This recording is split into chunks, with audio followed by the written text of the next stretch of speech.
So how did that switch happen? I mean, you said 12, 13 years you were a blogger and then got into videos. And then how did you realize that there is this gap in the beauty market and you want to fill that and be an entrepreneur? So, somewhere around 2016, 2017, when the blogging space had not yet boomed the way it did post-pandemic, really, post-Reels, I want to say, or TikTok, I realized that a lot of the way content was getting delivered was becoming very similar. And I said, okay, at some point, there are going to be more people in this space, which is bound to happen with any industry that's doing well. And I always want to have a plan B. I'm one of those people who likes buffers and likes to be planned and wants to see, okay, what next or what can be my safety net? Because I didn't really have a safety net as a full-time content creator by that time. I was already blogging by the time I was in my last year of college. Okay. So I pretty much never went to have a job after college. It was all through college and then straight away to blogging. And somewhere around that time, I was doing some research. Through experience, I also realized that I don't necessarily find my shades, with a lot of products. Like, for example, with foundations or with the pinks, I would always have to mix different pinks. And I also realized that with some products, which I would, like so many of us do, I would tell a friend who's traveling or a family member who's traveling, please bring this for me. This specific shade or this specific product. Or I would place the order online and have it sent to my relatives who were flying down.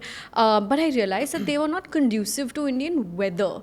They would dry up really quickly or they wouldn't stay the way they should. And I'm seeing other people use similar products in the West, whether it was through social media or in person, and they weren't having the same, complaints about the formula as I was.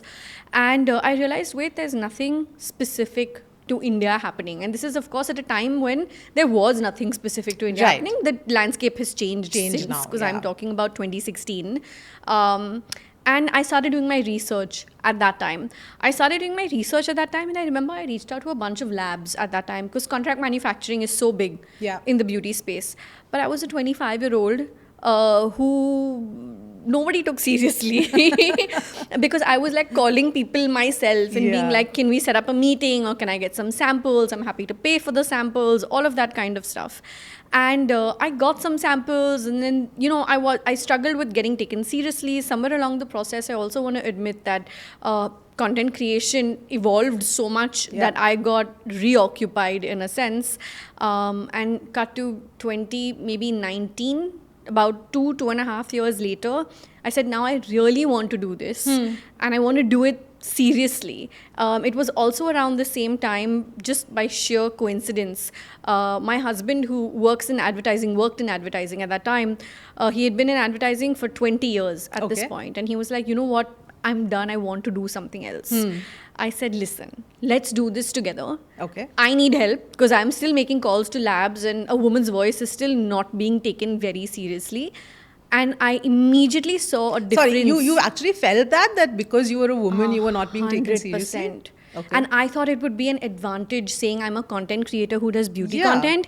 I think they took me as la-di-da because they saw me doing makeup videos on Instagram. What I was hoping, now I'm sure it could be different 5 years later, but at that point of time in 2019, I think they just kind of were like, theek hai. And I instantly saw a difference in the way when he would make the call and put in, this is what we're looking for. And that's kind of how we started working together, very informally, but it kind of, structured itself over a period of time.